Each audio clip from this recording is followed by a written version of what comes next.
Kita lanjut, kita ngobrolin remaja lagi. Boleh. Merari. Merari, Jud, namanya. Merari itu apa? Merari itu menikah. Oh, menikah. Istilah. Di sana angka perkawinan anaknya tinggi nggak?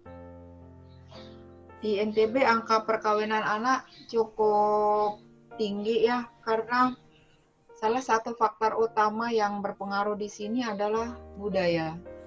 Budaya. Budaya terutama di Lombok ini sangat unik. Apa tuh yang Artinya penyebab utama tingginya angka pernikahan anak di Lombok itu adalah budaya. Karena di sini ada istilahnya merari. Merari itu adalah merari? pernikahan. Merari. Merari. Oh, merari. Merari pakai K. Oh, pakai K, merari. Pakai K. Jadi merari itu sama dengan pernikahan atau perkawinan. Tradisinya, tradisi merari itu adalah kawin lari. Kawin lari. Kawin lari. Jadi kawin lari atau bahasa ininya selarian. Selarian. Jadi selarian apa larian? Selarian. Oh, selarian. Itu ini. Selarian itu. Ini udah diteliti nih yang ini nih. Ada angkanya. Sudah banyak. Sudah banyak karena ini memang tradisi ya. Penelitian yang saya lakukan, faktor utama penyebab pernikahan anak di Lombok itu adalah budaya ini. Yang paling besar. Karena terkadang selarian ini tidak harus kedua belah pihak setuju. Bisa saja hanya satu yang setuju dan dilarikan begitu saja. Dilarikan. Ini larian atau selarian?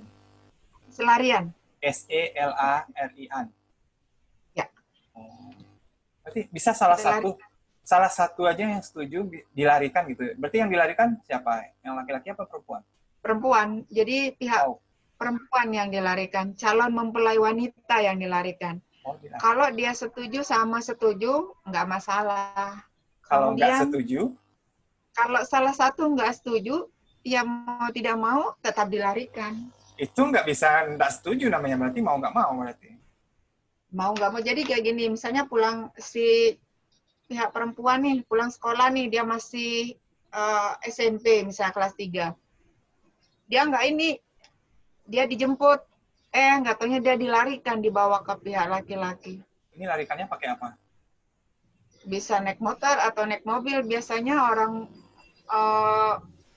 mau merari ini atau menikah kayak begini, lebih dari satu orang. Lebih dari satu orang yang melarikan. Berarti iya. Enggak, kalau mobil berarti budayanya baru dong. Kalau mobil. Enggak. Biasanya sih pakai mobil, jadi mobil. Di situ ada berapa orang. Enggak, maksud terus saya dijemput. Kalau udah pakai mobil berarti ini budayanya udah masih budaya baru berarti, budaya baru muncul. Enggak, memang dari dulu. Berarti kalau dari dulu pakai apa melarikannya? Lah, aku dilarikan pakai mobil. Iya, sekarang itu kan udah modern juga. Artinya kan kalau budaya itu kan dari dulu. Zaman dulu pakai apa? Pakai kuda gitu.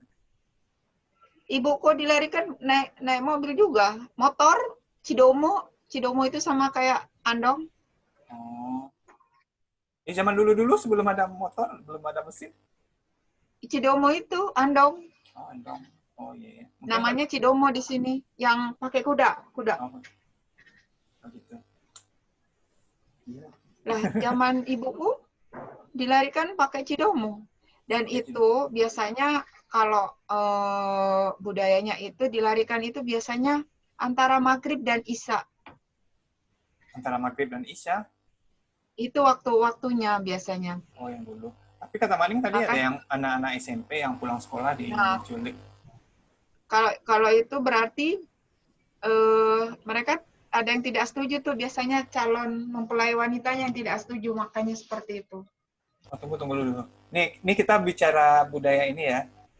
Berarti ada kemungkinan nih, ada obrolan dulu, terus nanti kamu diculik ya. Ada obrolan seperti itu? Iya, ada kesepakatan kedua belah pihak. Nanti kita kawin ya. Nanti kamu habis maghrib keluar sampai gerbang. Nanti baru saya ambil. Itu perjanjian. Itu yang deal? Yang deal kedua belah pihak. Yang nggak deal? Yang nggak deal, misalnya dia di jalan, jadi kondisi siang hari, dijemput, dijemput paksa lah. Oh, itu tanpa ada obrolan sama sekali atau ada obrolan tapi menolak terus akhirnya diculik juga. Bisa saja dia menolak sebelumnya, Ada kemungkinan bisa tiba-tiba saja aja nggak? menolak. Ada kemungkinan tiba-tiba nggak? Misalnya ini Ada, ada ya, tiba-tiba aja nggak ada obrolan sebelumnya terus tiba-tiba di tiba-tiba ada, tiba-tiba pulang sekolah langsung, ayo kita ke sini dulu. Nggak mau ya udah disuruh naik aja, ya udah ya elah. dilariin kayak gitu. Tapi di situ dimaklumi ya. Sekarang itu budaya, bukan Ya, penculikan. bukan pilihan. Eh, ini beresiko loh kalau zaman sekarang karena dia ini kan budaya tuh. Adanya tiba-tiba nih ada orang yang berniat jahat, maksudnya menculik nih, benar-benar menculik bukan dalam konteks budaya gitu. Kan orang nggak tahu bedain ini beneran di Kebetulan di sini jarang kayak begitu. Kalau diculik berarti kawin. Tunggu aja besoknya. Tunggu aja hari keduanya. Kalau ada pemberitahuan kawin deh. Di sini belum pernah terdengar ada penculikan. belum pernah ya. Aman Melarikan berarti. perempuan, iya. Itu namanya melari. Merari. Tunggu hari keduanya deh. Pasti ada pemberitahuan. Menculik itu Keluar. namanya merari atau selarian. Iya. Ya, itu sih. Merari itu artinya perkawinan. Perkawinan. Pernikahan. Tapi proses menculiknya itu Selarian. selarian. Itu diculik dibawa ke Dibawa ke keluarga. Jadi setelah diajak pergi, nih si calon mempelai wanita dititiplah di keluarga laki. di keluarga laki, bukan di rumah laki-lakinya. Enggak di rumah lakinya, di keluarga laki. Itu tujuannya supaya nanti siapa tahu dari keluarga perempuan juga nggak setuju, biar nggak mudah menemukan. Berarti kan kalau udah diculik itu, tapi mau nggak mau nggak setuju keluarga perempuan, nggak ada cerita Banyak berarti. yang, jadi Apa? banyak yang nggak setuju. Misalnya dia anak sekolah nih diculik, dia nggak setuju, dicari. Makanya kenapa ditaruh calon mempelai wanita di keluarga laki supaya tidak mudah ditemukan. Karena memang mau tidak mau akhirnya akan menikah juga. Iya, ya, berarti kan. Kalau itu sampai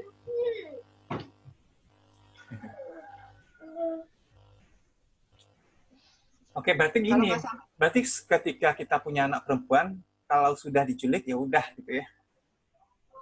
Udah ada relakan lah. juga yang mencari, tapi persentasenya sedikit yang mencari. Biasanya akan ada pemberitahuan awal lewat telepon dulu atau lewat ini kawin loh kayak gitu. Baru besoknya pihak laki datang. Gitu.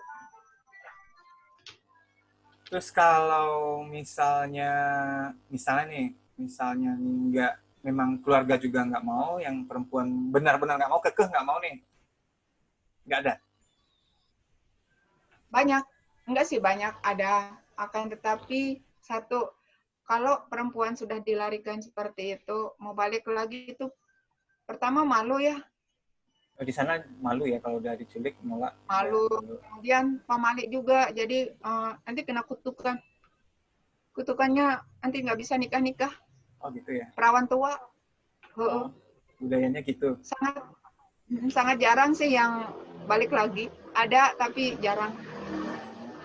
Nah, balik kita nih ke konteks. Ini tuh kan budaya tuh. Bisa aja, dia kan bisa aja kemungkinannya akan besar tuh anak-anak SMP seperti yang Mbak Ning bilang tadi, anak SMP atau anak SMA yang masih di bawah umur diculik, otomatis kan itu ngaruh ke UKP, usia kawin pertama, dan pernikahan anak. Terus gimana tuh? Memang berpengaruh besar karena yang salah satu penyebab pernikahan anak di Lombok ya budaya itu. Kemudian karena itu sangat berpengaruh besar, ada beberapa kabupaten yang memang sudah punya awik-awik ya, sudah punya peraturan. Awik-awik itu peraturan. Peraturan. Jadi peraturan sesuaikan dengan budaya lokal, awik-awik.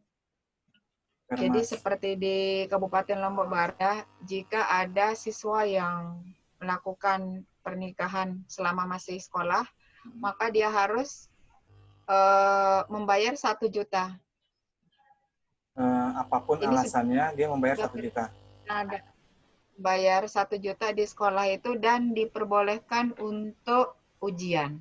Oh, berarti Kemarin itu sekolahnya kan nggak boleh. pertanyaannya Tapi enggak. tapi kan tetap aja walaupun dia masih boleh ikut ujian, tetap aja kan ini resiko kesehatannya tetap jalan kan, resikonya kan pasti akan terjadi. Terus resiko psikologis tadi yang di awal kita bicarakan, resiko ekonomi, walaupun ada denda kayak gitu kan nggak ngaruh kayak gitu ke apa namanya, ke ketahanan keluarganya nanti. Risiko-risiko itu memang tetap ada, akan tetapi paling tidak satu, dia bisa menyelesaikan sekolahnya. Kemudian yang kedua, di sanalah peranan BKKBN, peranan dari KUA, peranan dari instansi kesehatan, misalnya puskesmas atau bidan untuk mengarahkan yang bersangkutan untuk menunda anak dulu sampai pada usia yang sangat ideal. Di sanalah peranan misalnya BKKBN memberikan KIE ditunda dulu punya anak sampai usia yang ideal bisa menggunakan beberapa alat kontrasepsi seperti itu. Punya tips nggak di sana? Kan kalau kasus budaya ini kan mungkin hampir tiap daerah punya lah kali ya. Ya kalau di Iya. sana di NTB apa tipsnya mengedukasi? Kalau faktor budaya kan agak susah nih kita, karena ini memang budaya yang sudah turun menurun. Kita untuk apa ya? Ya kalau kita suruh berhenti kan nggak mungkin. Jadi apa tips di sana agar ya seenggaknya menekan lah angka pernikahan dini atau pernikahan anak di situ. Yang pertama itu adalah memang pengaruh pendidikan sangat sangat kuat di situ. Jadi sekarang budaya selarian itu semakin hari kan sudah agak menurun. Sudah banyak yang melamar sekarang. Oh, udah pakai Akan lamaran. tetapi itu masih ada, terutama untuk golongan-golongan tertentu ya yang masih mempertahankan adat istiadat budaya kayak gitu. Kemudian yang kedua adalah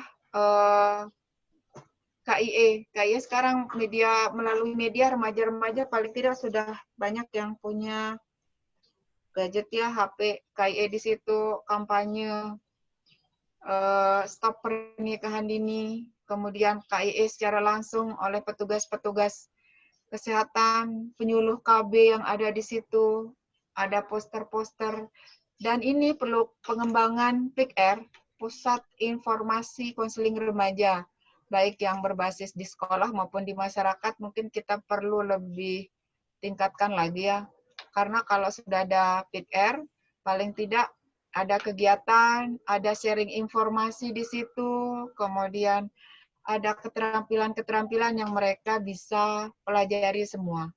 Jadi ketika mereka berkumpul keinginan untuk melakukan pernikahan lebih cepat, mungkin mereka bisa mempertimbangkan lebih banyak ya, karena dengan dia masuk organisasi, banyak pengetahuan yang bisa mereka dapatkan.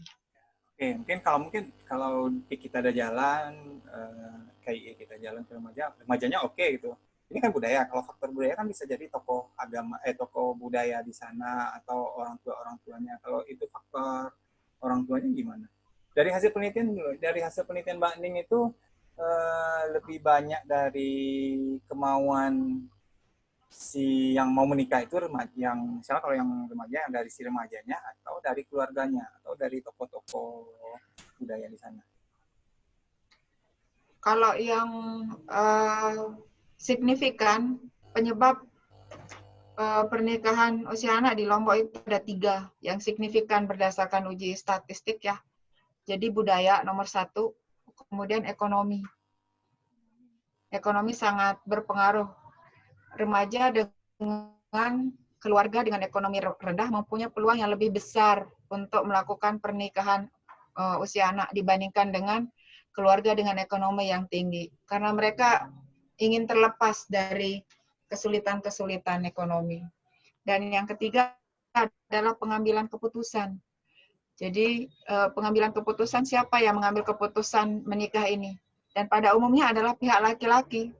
Karena ketika ketika pihak perempuan menolak, tetap aja si lakinya mau menikah, tetap dilakukan selarian ini. Itu yang utama. Kalau dari orang tua ya, terkadang orang tua juga, karena di sini juga masih menganut pola banyak anak banyak rezeki, karena terlalu banyaknya mereka mempunyai anak, diharapkan ketika anaknya cepat menikah, maka bisa membantu perekonomian keluarga. Satu lagi budaya yang luar biasa. Ini kebetulan di satu daerah, bahwa perempuan yang mencapai batas umur tertentu dan itu masih belasan tahun, ketika tidak menikah cepat dianggap perawan tua. Oh gitu. Ada stigma seperti itu ya? Iya, dan itu hasil penelitian ini. Jadi ini kebetulan di Lombok Timur, pernikahan tentang budaya ini. Kemudian orang tua akan memfasilitasi anaknya, artinya memberikan dia perhiasan, baju yang bagus, supaya menarik sehingga cepat dia menikah. Oh, biar cepat diculik gitu ya? Takut cepat diculik, takut jadi berapa. Oh. Kalau ini boleh saya ngambil kesimpulan nih Mbak Ning, itu kan faktor dominannya tadi kan dari si laki-laki. Berarti kan kalau kita pengen menekan angka pernikahan dini, ya mungkin fokusnya lebih ke laki-lakinya berarti, edukasinya. Kalau saya sih bukan hanya laki-laki, ke perempuannya juga. Ya karena kan perempuan Walaupun laki-laki, perempuan kan mau nggak mau di situ. Kalau udah diculik ya udah gitu, nggak terima nggak terima ya mau. Gitu. Apalagi kalau ditolak jadi pamali. tapi paling tidak semua informasi mengenai dampak dari pernikahan dini semua terpapar seperti itu. Jadi semua mempunyai pengetahuan yang sama. Tapi memang laki yang menentukan. Saya pikir memang harus punya pengetahuan yang sama untuk itu. Ini pertanyaan ini aja ya, pertanyaan ya hiburan lah. Ini kan kalau di luar konteks budaya kan larinya ke HAM nih, pelanggaran HAM. Pernah nggak misalnya orang teman-teman dari LSM atau apa gitu yang terkait HAM, pernah nggak apa istilahnya? Kasus pelanggaran HAM gitu ya dilaporin ya? Iya, ada nggak ngompor-ngompori atau apa gitu? Nggak pernah ya? Nggak tuh. Karena semua orang di sana mungkin udah memaklumi ya. Sudah memaklumi karena ini adalah budaya. Tapi pengaruhnya pernikahan anak ini sangat luar biasa. Ketika seseorang melakukan pernikahan lebih cepat, dia akan mempunyai masa reproduksi yang sangat lama. Artinya dia bisa melahirkan berkali-kali. Ketika dia kawin lebih cepat. Misalnya dia menikah usia 16 tahun. 16 tahun sampai 49 tahun, dia bisa berkali-kali punya anak. Taruhlah kalau sekali 2 tahun gitu. 16 ke 49. Jadi bukan hanya itu, pernikahan usia anak risiko tinggi terhadap perceraian. Dia ketika bercerai, maka dia kawin lagi, maka dia akan punya anak lagi, begitu seterusnya. Jadi pola fertilitasnya juga akan semakin panjang ketika dia melakukan pernikahan usia anak. Semakin bertambahlah jumlah penduduk ini. Ya maksudnya sekarang anak-anak remaja sekarang memang masih pengen punya anak banyak gitu. Tunggu ya, ini sedang dianalisis ya, sedang dalam proses uji statistik. Tunggu beberapa hari lagi. Ada datanya lagi ya, ada penelitian lanjutan. Oke lah, berarti penelitian lanjutan ada. Oke, berarti itu kita simpan untuk vlog berikutnya ya. Ya. Nanti kita bicara itu lagi. Itu lebih seru karena itu sangat berpengaruh terhadap program BKKBN juga ya, karena sebagai leader untuk jumlah penduduk ini. Saya menganalisis data SKAP, survei kinerja akuntabilitas program. Jadi data SKAP ini memang data khusus untuk menilai kinerja BKKBN. Saya sedang melakukan uji statistik. Nanti seperti apa hasilnya mungkin nanti pada edisi berikutnya. Oke, nanti kita bicara itu lagi. Kita lihat di NTB keinginan remaja-remaja untuk punya anaknya berapa. Gitu. Ya. Oke deh, ini terakhir pesan-pesan Mbak Ning buat remaja-remaja Indonesia, apa yang sebaiknya dilakukan? Hai remaja Indonesia, sebaiknya tunda nikah dulu ya. Wisuda dulu, baru menikah.